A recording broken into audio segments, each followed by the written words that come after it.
Hello friends, मैं आपका दोस्त आपका गाइड कुमार मयंक स्वागत करता हूं अपने यूट्यूब चैनल कुमार क्लासेस में।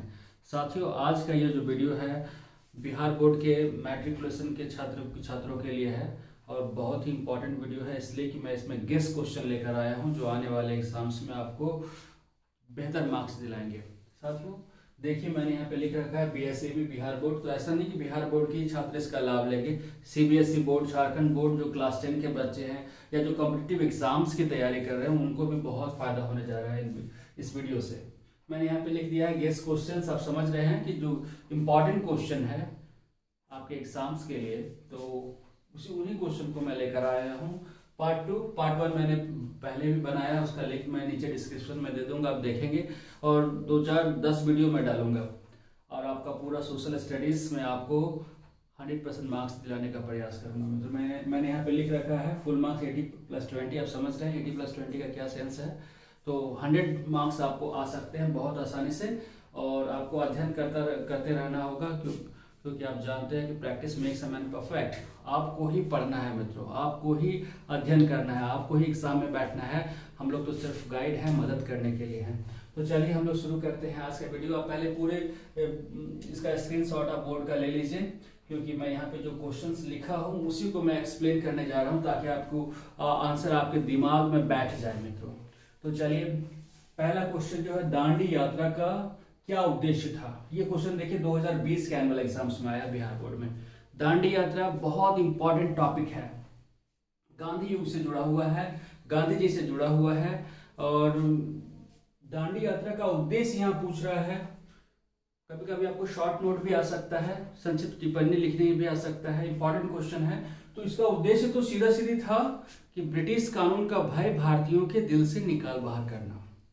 गांधी जी ने नमक सत्याग्रह जो किया था, नमक कानून जो भंग किया था, समुद्र के पानी से नमक बनाकर बहुत ही शांतिपूर्ण तरीके से, संवैधानिक तरीके से नमक बनाया था और इस कानून को भंग किया था। और इसका मुख्य उद्देश्य जो था, भारतीयों के अंदर से, भारतीयों के दिल में एक डर बैठा हुआ था कि अंग्रेज बहुत जबरदस्त चीज हैं, बहुत कड़े कानून लाते हैं, परेशान करते हैं। लेकिन इससे पहले मैं आपको दांडी यात्रा के बारे में बता दूं ताकि आपको कभी भी कोई भी क्वेश्चन अगर दांडी यात्रा से जुड़ा हुआ आपके सिलेबस से पूछा जाए तो आप बहुत आसानी से इसका आंसर कर सकें। 12 मार्च 1930 बहुत ही इंपॉर्टेंट डेट है माय डियर फ्रेंड्स। इस डेट को गांधी जी साबरमती आश्रम से दांडी के लिए निकले थे। दांडी गुजरात के समुद्र तट पर एक छोटा सा गांव है और 12 मार्च 1930 को गांधी जी अपने साबरमती आश्रम से मात्र 78 लोग यानी कि मुट्ठी भर लोगों को लेकर निकले थे। और साबरमती आश्रम से दांडी की जो दूरी है वो 240 किलोमीटर है माय डियर फ्रेंड्स। तो एक लंबी दूरी थी, लेकिन गांधी जी को तो आप जान ही रहे थे, वो नेता थे। और जैसे जैसे वो बढ़ते गए, काफिला बढ़ता गया और लास्ट में हजारों की संख्या में 24 दिनों के बाद 5 अप्रैल को गांधी जी दांडी पहुंच गए। 6 अप्रैल को बहुत ही शांतिपूर्ण तरीके से सबों के बीच समुद्र के पानी से नमक बनाया और नमक कानून को भंग किया। और इसका व्यापक प्रभाव पूरे देश पे पड़ा माय डियर फ्रेंड्स, पूरे देश पे। सभी लोग हजारों की संख्या में कुछ तो नमक कारखाने के समीप नमक बनाकर इस कानून को भंग किया। तो ये बहुत ही इंपॉर्टेंट हो जाता है। सविनय अवज्ञा आंदोलन जो गांधी जी का दूसरा आंदोलन था, पहला आंदोलन असहयोग आंदोलन, दूसरा सविनय अवज्ञा आंदोलन और तीसरा अंग्रेजों भारत छोड़ो, ये पूरा गांधी युग में आता है। तो एक शुरुआत थी, तो इसलिए ये क्वेश्चन बहुत इंपॉर्टेंट है बहुत से एग्जाम्स के लिए। तो चलिए, इसको मैं समझता हूँ कि ये क्लियर हो गया। दूसरा है, रेशम मार्ग से आप क्या समझते हैं। 2020 के एनुअल एग्जाम्स में आया। रेशम मार्ग से सिल्क रूट भी इसे बोला जाता है। तो सीधा सीधे आप समझिए कि चीन से ये मार्ग शुरू होकर मध्य एशिया होते हुए यूरोप तक जाता है। समरकंद, पर्शिया, सीरिया मार्ग भी इसे कहते हैं। और 11वीं शताब्दी में चीन से जो कागज यूरोप गया था, इसी मार्ग से गया था। ये बहुत इंपॉर्टेंट हो जाता है। 11वीं सदी में जो कागज सबसे पहले चीन में ही बना और यूरोप में जो है वो रेशम मार्ग से ही चीन पहुंचा था माय डियर फ्रेंड्स। और भी बहुत सारी वस्तुओं का आदान प्रदान इस मार्ग से होता रहा, क्योंकि ये बहुत ही जमीनी रास्ता था और बहुत ही लंबा रूट है। तो इस सिल्क रूट से बहुत सारी वस्तुएं, लेकिन 11वीं शताब्दी 11th सेंचुरी में जो कागज है वो इसी मार्ग से होता हुआ यूरोप गया था। चलिए आगे बढ़ते हैं। सर्वहारा वर्ग किसे कहते हैं? 11 में एनुअल एग्जाम में आया, 12 में आया और 18 में आया। देखिए कितना इंपॉर्टेंट है, आने वाले एग्जाम्स में भी इसकी इंपॉर्टेंस कम नहीं होगा मित्रों। सर्वहारा वर्ग समाज का वह वर्ग जिसमें गरीब, किसान, कृषक, मजदूर, सामान्य मजदूर, आम आदमी, गरीब आदमी, दबे कुचले आदमी इस वर्ग में आते हैं। तो रूस में ऐसे वर्ग को सर्वहारा वर्ग की संज्ञा दी गई है माय डियर फ्रेंड्स। चलिए आगे बढ़ते हैं। विश्व बाजार किसे कहते हैं? बहुत इंपॉर्टेंट, छोटा सा क्वेश्चन है, इंपॉर्टेंट है। 2012 के कंपार्ट में आया है, 19 में भी आया है। विश्व बाजार, तो विश्व बाजार से आप ये नहीं समझिए कि विश्व का सारा देश आके वहां पे दुकान खोल दिया, ऐसा नहीं होता है। विश्व की सभी देशों की वस्तुएं जिस बाजार में आसानी से उपभोक्ता के लिए उपलब्ध हो उसे विश्व बाजार कहते हैं। जैसे भारत में मुंबई अगर आप जाएंगे तो विश्व का जितना भी मटेरियल्स है वो आपको आसानी से उपलब्ध हो जाएगा, सिर्फ पैसा होना चाहिए। और इसका बहुत लाभ है। इसका लाभ है कि उद्योग धंधे बहुत तेजी से विकास होता है, फैक्ट्रीज से जितने भी सामान आते हैं बहुत आराम से खप जाते हैं। इसकी हानि भी है। हानि यही है कि पूंजीपति वर्ग का उद्भव हो गया इससे, और खासकर आप देखते हो जो उपनिवेशों की जो स्थापना हुई तो विश्व बाजार के कारण ही हुई है। विश्व युद्ध जो हुए हैं इसी के कारण हुए हैं। जो भी बात है, विश्व बाजार में क्या है कि आपको विश्व की सभी वस्तुएं, छोटी से छोटी वस्तु, बड़ी से बड़ी वस्तु आसानी से उपलब्ध हो जाए, उसे हम लोग विश्व बाजार कहते हैं। चलिए आगे बढ़ते हैं। भारत को गणतंत्र क्यों कहा जाता है? छोटा सा क्वेश्चन है, 2012 में आया है, आ सकता है, इंपॉर्टेंस है। भारत को गणतंत्र क्यों कहा जाता है?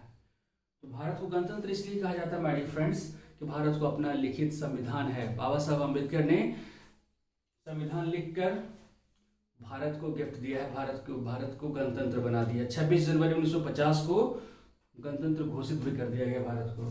क्यों कहा जाता है? क्योंकि भारत के पास अपना एक लिखित संविधान है। आगे बढ़ते हैं। धर्मनिरपेक्ष राज्य से आप क्या समझते हैं? 2017-2019 में क्वेश्चन है, इंपॉर्टेंट क्वेश्चन है। मैं पहले यहाँ लिख चुका हूँ, गेस क्वेश्चन है।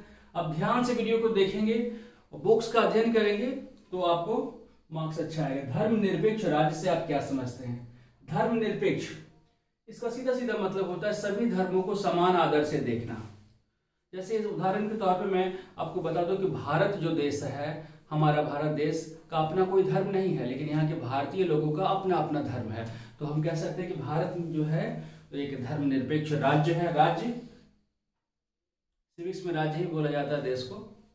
और धर्मनिरपेक्ष राज्य से आप क्या समझते हैं? तो सीधे सीधे आप लिखेंगे कि धर्मनिरपेक्ष राज्य या धर्मनिरपेक्ष देश वैसा देश है जिसमें सभी धर्मों को समान वैल्यू दिया जाता है, समान दृष्टि से देखा जाता है, किसी के लिए कोई पक्षपात नहीं होता। चलिए आगे बढ़ते हैं। यूरोपीय इतिहास में घेटो शब्द का क्या अर्थ है? 2015 में आया माय डियर फ्रेंड्स। घेटो शब्द का तात्पर्य, घेटो शब्द का व्यवहार, घेटो शब्द की उत्पत्ति मध्यकालीन यूरोपीय शहरों में जो लोग थे वो यहूदियों के लिए किए थे। यहूदी जिस बस्ती में ग्रुप में रहते थे वो यूरोपीय लोग उसको बोलते थे कि ये घेटो है। तो आज की डेट में भी घेटो का इस्तेमाल होता है। आज की डेट में भी आप देखेंगे कि किसी विशेष धर्म के लोग, किसी विशेष जाति के लोग जहाँ पे समूह में रहते हैं तो उसे हम घेटो कहकर पुकारते हैं। तो मुख्यतः ये जो घेटो शब्द है इसका इस्तेमाल मध्यकालीन यूरोपीय शहरों में यहूदियों के लिए हुआ था। ये बात आप ध्यान में रखिएगा। चलिए आगे बढ़ते हैं। बिहार की 2 प्रमुख नदी घाटी परियोजना के नाम बताएं। 2012 में आया है, आसान सा क्वेश्चन, बिहार से जुड़ा हुआ क्वेश्चन पूछेगा। तो 2 प्रमुख नदी घाटी, तो कोसी नदी घाटी परियोजना आप याद रखिएगा, गंडक नदी घाटी परियोजना, ये 2 आप ध्यान में रखिए। चलिए आगे बढ़ते हैं। ये लास्ट है। स्लम से आप क्या समझते हैं? इसकी शुरुआत क्यों और कैसे हुई? 2011, 14, 16, बहुत इंपॉर्टेंट क्वेश्चन। स्लम, एक मूवी भी आई थी स्लम डॉग मिलियनेयर, उससे ए आर रहमान को बहुत ज्यादा फायदा हुआ। और स्लम जो है ये फायदा वाला ही जगह है, लेकिन बहुत छोटा सा जगह होता है, गंदा जगह होता है, अनहाइजेनिक प्लेस होता है। और वहाँ पे जो मजदूर हैं बहुत अपना एडजस्टमेंट करके रहते हैं, पैसा कमाते हैं और अपना घर पैसा भेजते हैं। तो ये इसकी शुरुआत क्यों हुई? तो इसकी शुरुआत औद्योगिकरण के फलस्वरूप हुई। उद्योग धंधे लगे, मजदूर आने लगे काम करने के लिए, तो रहेंगे कहाँ? तो छोटे छोटे जगह में बस्ती बनाकर रहने लगे। उन एरिया को हम लोग स्लम कहते हैं। तो आप मुझे लगता है कि आप मेरे वीडियो से पूरे क्वेश्चंस को समझ गए होंगे। और फिर मैं एक और वीडियो लाऊंगा अभी सोशल स्टडीज खत्म नहीं हुआ है, अभी ज्योग्राफी के क्वेश्चंस हैं, सिविक्स के क्वेश्चंस हैं, इकोनॉमिक्स के क्वेश्चंस हैं, डिजास्टर मैनेजमेंट है और बहुत सारे ऑब्जेक्टिव क्वेश्चंस भी मैं आपको बताऊंगा। मेरे वीडियो को देखिए और इसके अगले पार्ट को भी वेट कीजिए और आनंद लीजिए और मार्क्स उठाइए। खुश रहिए, आनंद रहिए। जय हिंद साथियों, जय भारत।